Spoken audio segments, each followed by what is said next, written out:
Slingin Dirt with Staley, an in-depth conversation with the drivers themselves about the inner workings of a dirt track racer's world.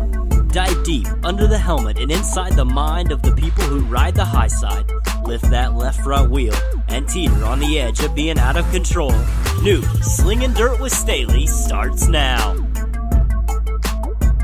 We are back. Welcome to Slingin Dirt with Staley. I am Alan Staley. On this week's episode, driver of the BP Fab, Loyet Motorsports, Maxim Chassis, Dave Kahn Racing Engine, number 6A, out of O Fallon Illinois, Aidan RoosEvans. Aidan may be in his rookie campaign with the ASCS 360 sprint cars, but he comes with a ton of dirt racing credit. In 2014, he was the American Motocross Association National Champion. 2016, he claimed the Rookie of the Year honors in the Power I Outlaw Micro Series, and just last year, in 2017, Aidan placed 8th in the Power I National Midget Tour. Oh, and he's just 14 years old. And he just graduated from the 8th grade with honors, I might add. This was a fun episode for me as we talked about his past successes and his future goals, as well as discussing Aidan's race day musical preference and how his parade lap ritual gets him in the zone. Aidan is currently running 3rd in points with the Speedway Motors ASCS Warrior Region, presented by Impact Signs, Awnings, and Wraps, as well as leading the Rookie of the Year in the points for our division. This season has been all about the learning process and gaining seat time, yet young Aidan has been competitive from the start. With 3 top 15s and a top 20 in all 4 of his feature starts, his best finish to date came at XX Speedway, placing 11th. RoosEvans continues to improve each week. He also manages to stay grounded and seeks personal challenges as well. Recently, at that race at XX Speedway, Aidan would accept our Take It to the Tail challenge, where he willingly started at the tail of the feature as a tribute to Jesse Hockett and attempted to win the feature. Although he may have came up short in the final results, Aidan impressed everybody in attendance with not only his driving style, but his courage and his out-of-the-car personality. When I asked Aidan why he accepted the challenge, his response was simple. If I'm going to learn how to pass cars and drive in traffic and learn my driving style, then what better way than this? Needless to say, he's definitely a young man wise beyond his years with unlimited potential and a very bright future. I hope you guys enjoy driver of the 6A, Aidan RoosEvans, on this week's Slingin Dirt with Staley, starting right now. Alright, so first question now, what made you get into racing, first as a fan and now as a driver? Well, my dad got me into sport when I was young, like 2, so my grandpa was there to help me, and he told me, hey, you want to race? I'm like, okay, hey, might as well. My dad came along with a PW 50, and he just sat there, here's your bike, we'll do whatever you want, and we'll race. So 5 years in advance, I'm winning championships in it. I'm like, hey, you gotta get me off of this motorcycle stuff. He's like, no, stay on until you're 10. Yeah.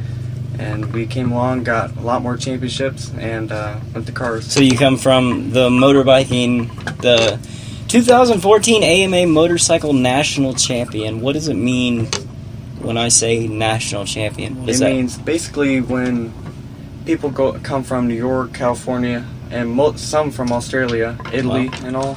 They all meet up in Florida, Springfield, Illinois, and we race. So I got national champions against all of them, so I'm pretty fortunate for that. Yeah, very, very successful. Why the number? Is there any big significance? Right now you're running the 6A with Loyet Motorsports. Any big significance to the number 6A? Well, my dad had it before I did. He had the most luck with it. Yeah. And I had the most luck with it, and it's also been my only number, so you just kind of stick with what works then. Yep. Do you have any race day rituals? I know some people won't wear green, they don't change their underwear all weekend. Any race day rituals that you have? Actually, when I'm on the track, when I'm pacing, I usually wave my hand like it's kind of like going through the air in the car. Yeah, like you're out the window. It's going up and down. I like that. That's pretty cool. I'm going to have to look for that now. That gives me something to talk about up in there in the booth. Average week during the race season, how much time are you spending on the car? Do you go to the shop every day? Is it a weekend thing for you? How much time do you spend working on the car? I probably go to the shop once or twice a week and just go back home and do whatever I want. That's basically what I do. Okay. Same question, but for the off season, is there really an off season for you? Because I know there's a lot of December races, maybe a January race here and there. Are you traveling a lot more during the winter, or are you just kind of preparing yourself for the next year? Because I know we're kind of in a loose area, this being your rookie season in a 360 sprint. What's been the biggest challenge? The biggest challenge was my first race in the 360. I mean, that gave me most struggle just getting used to the car, and I was throwing it in as a midget, and I was thinking, man, this is pretty fun. And I started driving it as 360 last night, and I got 12th, and I'm like, okay, this is way better. Yeah, you know what? It took you, I'd say, at least a couple races just to get a feel for the car, and you're showing a lot of promise and a lot of talent at such a young age. Where do you see your future of the sport?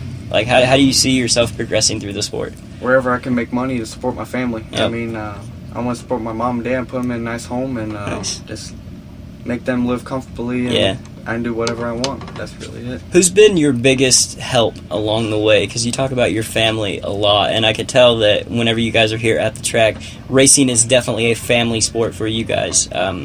What do you credit that to? Is it just how you were raised, how your upbringing and stuff? I think it's how I was raised, and my grandpa mostly motivated me because he came down with, cancer. He came down with everything you could think of, and he came to the track. He was always on the RV, and he was sitting there, and he was a pretty cool guy, and he'd always make me motivated to go out there and go. So you add that to your motivation, the long nights, the weekends spent away from home, and you are at a young age where weekends are kind of important to teenagers, let's face it. Why keep doing it? I want to keep doing it because it's been in my family. It's in my blood, and whenever it's off, when I'm on an off weekend, I either go to a track or I just help somebody. You're thinking about racing pretty much all the time. Yeah. Racing is a very dangerous sport. Let's face the facts. You're going at a high speed, not a whole lot of space between you and the wall. How do you deal with internal fears? Usually I just turn on music and just rock and Zone dance out. or anything. What music? Is there a certain song that did get you motivated, get you up and going? Usually Kickstart My Heart by Motley Crue. Oh, wow. Oldies. I'm not usually into rap. And I'm just not that type. If I'm into rap, it's real old, like Ice Cube. And I don't like the new rap. Is there a certain playlist that you got to have going during a race day? Probably AC/DC or AC/DC. Motley Crue. Nice. Maybe throwing a little Queen just for flair. I do a lot of that, yeah. Hollywood's going to be making a movie about you. Who plays you? Oh, God. It would probably have to be Braden Cromwell. Okay. We're always together. He's like my brother. He knows like everything about me. I know everything about him. Yep. He knows how to do me. That's good. What besides the financial strain would you say is the biggest negative aspect of this sport? The crashes. The crashes. Has there been a specific one that stands out in your mind that kind of made you question? The Brian Clausen wreck. Yeah. He was really dear to my heart. He was someone to look up to, and I watched every race he did. And the way he flipped that night and he got killed, I don't know where I was. I was somewhere. It kind of makes you question if you want to still do this. What made you continue on with the sport? Just the love and the passion for the sport that much? Well, if Brian Clausen got out of that wreck and he's still alive, he'll still be racing every day. And crawled right back in the car. You're exactly right. Other drivers have kind of referenced this in the past on previous episodes. You get behind the wheel and there's a sense of clarity where everything else just goes away and you're in the moment. You don't think, you just react. Can you kind of elaborate on that? Like, what's going on in your mind while you're driving? Can you even remember, or is it all just happen so fast that it's just... It happens so fast, but usually what I do, I get so much adrenaline and I just need to tone it out, and usually I'll just focus and just, I have to put in slow motion. Right. Before, if you're going too fast and you're thinking too fast, you're just gonna think too fast and forget and just slide right up in someone, and usually I just need to put in slow motion and drive my line. Okay.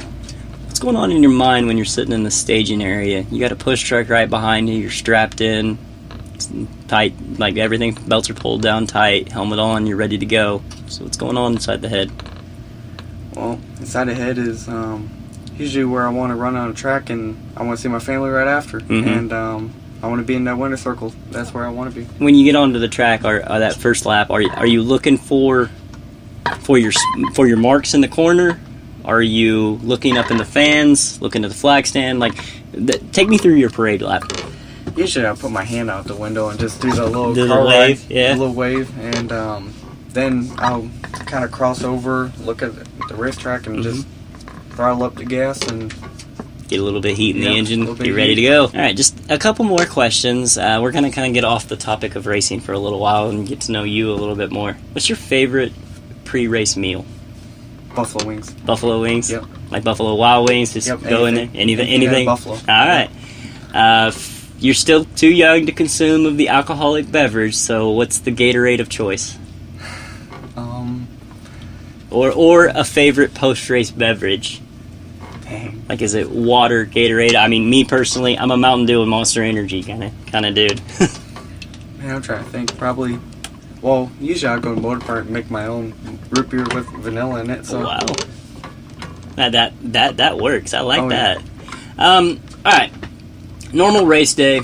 After you load up the car and everything, probably wash it down at some point. You're going to stop at a Casey's on the way home. What's the favorite drink snap combination when you pull in at a Casey's at like 2 o'clock in the morning? Probably root beer and vanilla. Root beer, vanilla? You're going to go straight root beer the whole night. I like that. And I'll probably get some candy or something just to keep me up, Skittles or something, and just go on the road. What's your dream car? What do you want to go here in a couple years when you get your license? It's kind of scary for me to think about it. You're driving a car and you can't legally drive a car out there on the road yet, but when you do get the license and you're legally able to drive out on the highway, what's the dream car you want to go either get groceries in, just cruise around, go to prom in, anything like that? I've always been a big fan of Ferrari, but this time I have to put that down. I mean, what I really like is the old Firebirds. Nice. It has big bird in front and it can stand up to its life. Get the T-top and everything. Yeah, T-top, I like that. There's a couple more questions I got. Where do you see yourself in, let's say, 5 years? Is it strictly Slingin Dirt, or you got some asphalt aspirations? Or is it, if the opportunity's out there, I'm just going to follow my dream? Is that where you're going? Yeah, probably opportunity. I'll take it. I mean, what my dad and grandpa has always told me: take the opportunity smartly and go for it. That'll get you better in racing and do everything.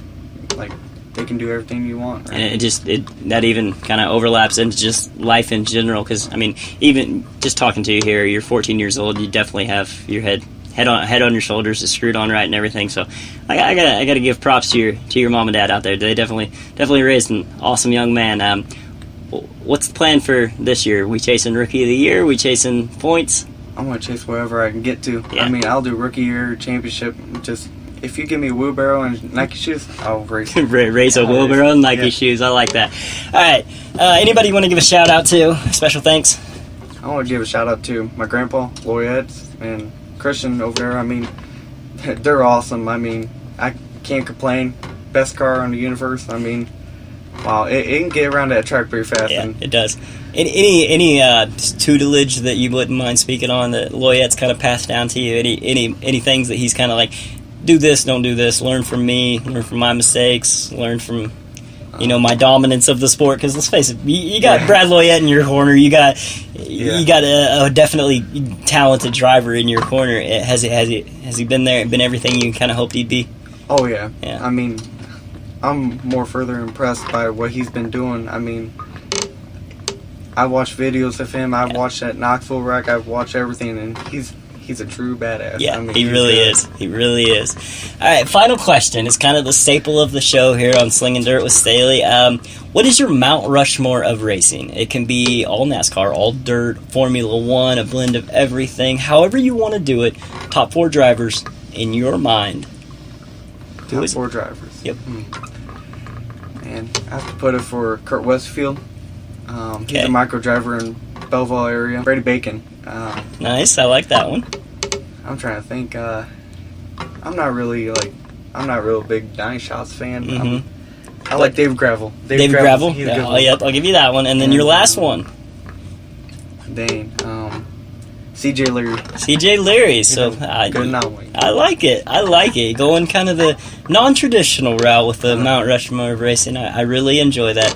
All right, buddy, that's about all the questions I have for you tonight. Good luck tonight out there here at Lake Ozark Speedway. It's night number 2 of the 360 Nationals. I appreciate you sitting down and talking to me. Hopefully we can talk there on the front straightaway before too long after you win a feature, and I'll try to get you back on here on the podcast so we can really dive deep into getting to know who you are, man. I appreciate it. All right, thank you.